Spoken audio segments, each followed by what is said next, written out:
Salut tout le monde, très urgent et très incroyable. Le porte-parole de Tero, Bina Diarra, vient de signer 2 décrets. Interdiction à toutes les populations maliennes de se promener avec les forces armées maliennes. C'est le nouveau décret que les Tero viennent de signer. Tu ne dois plus te promener avec la photo de Assimi Goïta sur ta voiture. Après, je vais vous donner les restes. On dit bravo aux forces armées maliennes. L'armée malienne vient d'éliminer l'un des plus grands chefs terroristes de Daesh. Il s'appelle Boubacar Damougui. L'armée malienne vient de le neutraliser dans la localité de Inaraben à Menaka. On dit bravo à l'armée malienne. Quand c'est bon, on dit c'est bon. L'armée malienne a fait un travail remarquable. Bravo à l'armée malienne. Voilà la photo de ces messieurs-là.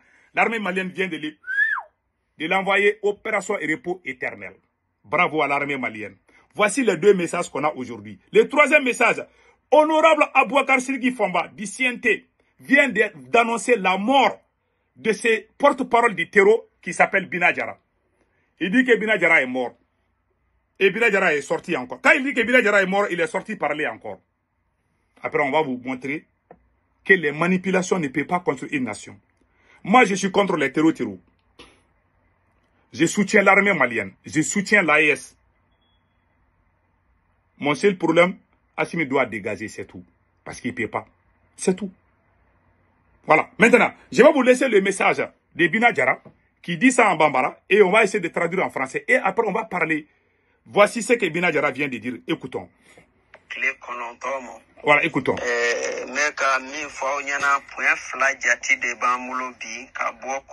Il dit qu'il vient de signer 2 décrets. Il dit qu'il s'adresse à tous les Maliens. Le premier point, c'est quoi? Il dit qu'ils sont en guerre.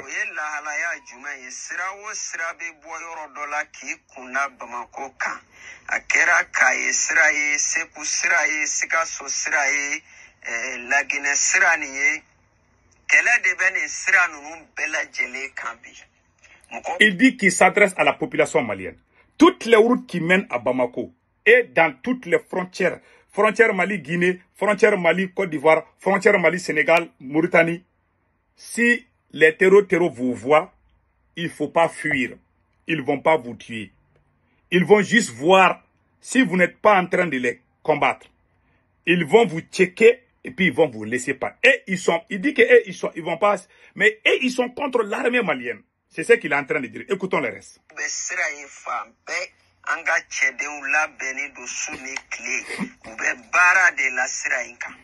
Donc, population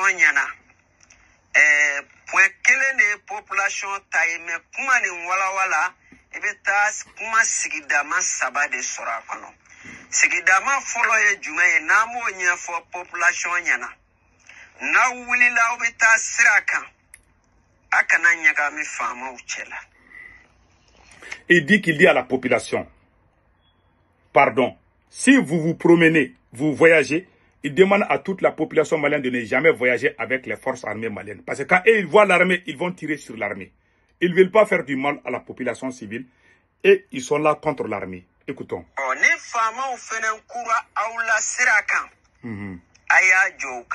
Même si les militaires viennent vers vous, il ne faut pas vous mélanger avec les militaires. Il ne faut pas vous mélanger avec les militaires quand vous voyagez. Quand vous voyez qu'il y a combat entre les terreaux et les militaires, il ne faut pas vous approcher, sinon ça va vous faire mal. Voilà. C'est ça qu'on a à vous dire. Le 3e point.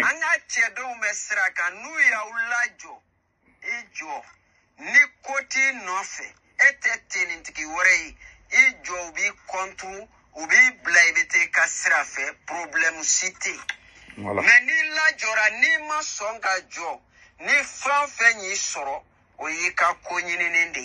Voilà. Il dit, et ils ont des hommes partout au Mali maintenant. Et ils ont pris une décision. Ils parlent comme un président. Et les terroristes là ont pris une décision. Quand ils t'arrêtent, tu t'arrêtes. ils vont te fouiller comme les policiers. C'est eux qui remplacent la police maintenant dans les frontières. Donc ils vont fouiller, ils vont regarder ta carte d'identité et puis ils te laissent passer. Mais si tu fuis, ils vont tirer sur toi. Donc moi, je joue cette vidéo pour vous dire de faire attention quand vous voyagez. Quand vous voyez les terreaux arrêtés là, il ne faut pas fuir. Ils peuvent vous tuer. Ils ont dit qu'ils ne vont pas vous tuer. Ils vont vous laisser passer. Ils vont vous arrêter si vous êtes complice avec les militaires. Mais si vous êtes venu en tant que citoyen, et ils ne vont pas vous faire du mal. Voilà son message. Et c'est un message que je conseille à tout le monde d'écouter. C'est très important.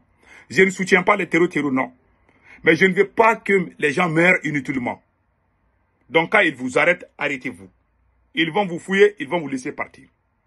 C'est tout ce qu'il a dit. Maintenant, c'est la honte. C'est autant d'un militaire au pouvoir qu'on dit ça. On dit que les politiciens sont mauvais. Moi-même, j'ai dit que j'ai fait campagne pour dire que les politiciens sont mauvais. Ça, c'est la vérité. Mais aujourd'hui, j'ai honte de parler. Parce que nous, on a chassé les politiciens, on dit que les militaires sont bons. Les militaires sont devenus pires que les politiciens aujourd'hui. Je vais te parler comment. Quand ils parlent, ils vont dire que c'est toi-même qui as dit que les militaires sont bons. Voilà pourquoi moi, je me réserve. Assimi nous a honnis. Assimi est la plus grande déception du siècle. Moi, je demande aux forces armées maliennes, voilà la plus grande déception. C'est au Mali que les terreaux règnent. Et puis, ils prennent les décisions, hein, comme les décrets. Ils signent les décrets comme les présidents. C'est eux qui disent où tu dois arrêter. Mais ça fait honte. Et puis, ils disent que les routes qui viennent à Bamako, là, ça veut dire que Bamako est encerclé. Ça veut dire que Bamako est sous embargo. L'office du Niger, où la plupart des champs qui cultivent des riz là, c'est contrôlé par les terreaux aujourd'hui. Quand les terreaux veulent aujourd'hui, ils vont nous couper les vivres. Ils sont en train de piller l'économie malienne. Parce que le nerf de la guerre, c'est l'argent. Ils vont nous appauvrir et puis ils vont s'imposer.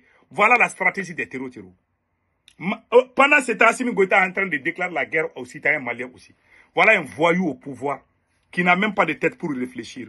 Que Dieu protège le Mali. Donc voilà. Maintenant, il a parlé aussi des Dosso. Il dit que les Dosso là, non, les Dosso ne doivent pas se mêler. Donc voilà, entre autres, ce qui vient de se passer. Maintenant, parlons de la victoire de l'armée malienne contre ces chefs terreaux.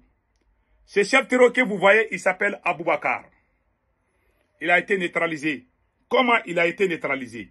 Mort de Boubacar dit Boubacar Demougui et de plusieurs cadres de Daesh à Inaraban. Le mercredi 8 octobre 2025, les forces armées de l'AES, sur la base de renseignements précis et confirmés, ont mené une opération réussie avec des frappes aériennes ciblées dans la zone de Inaraban, au sud-ouest de Ménaka. Cette action décisive, conduite à l'aide de drones, a permis de neutraliser plusieurs hauts responsables de l'organisation de Daesh. Parmi les individus figure Boubacar Demougui, un cadre opérationnel majeur de Daesh, allusion directe de l'émir Issa Bari, responsable de la zone du nord de Ménaka, couvrant Tindenemen. Ikademen, Tedjerete, il dirigeait plusieurs cellules d'activité dans la région et supervisait la logistique ainsi que la gestion des détachements terreaux. Boubacar Demougui s'était également tristement illustré par l'exécution de ses propres mains de Sidi Barka, président de la société civile de Ménaka. Un acte qui avait été profondément choqué. Voilà, un acte qui avait profondément choqué la population locale. Par ailleurs, ses proches faisaient partie du groupe impliqué dans l'enlèvement de l'otage espagnol en Algérie, confirmant l'étendue de son réseau criminel et transfrontalier. Aux côtés de Demougui ont également péri plusieurs combattants de Daesh, dont Ismaël Ould Habib Ould Shakib et Ahmed Ould Alwan Ould Shakib, deux policiers opérant dans la même région. Tous trois participaient à une réunion de coordination au moment où les frappes ont été déclenchées.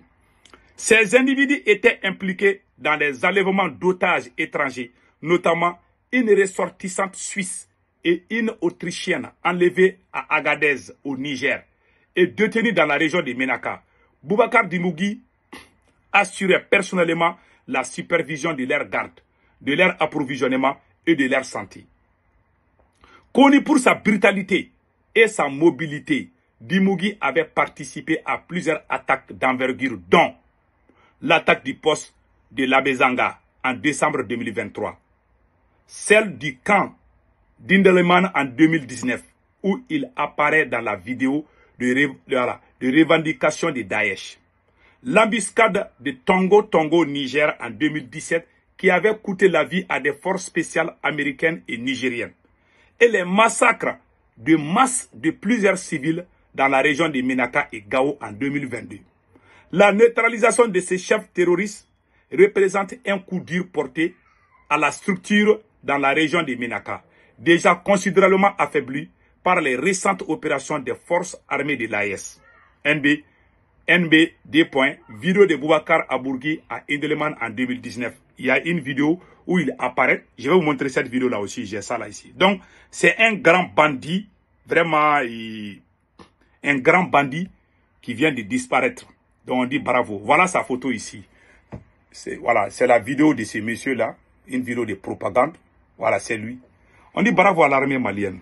Quand c'est bon, on dit c'est bon. Quand c'est pas bon, on dit c'est pas bon. Bonne chance aux forces armées de l'AES, du Burkina, du Niger et du Mali. Passez excellent week-end. Ciao, ciao.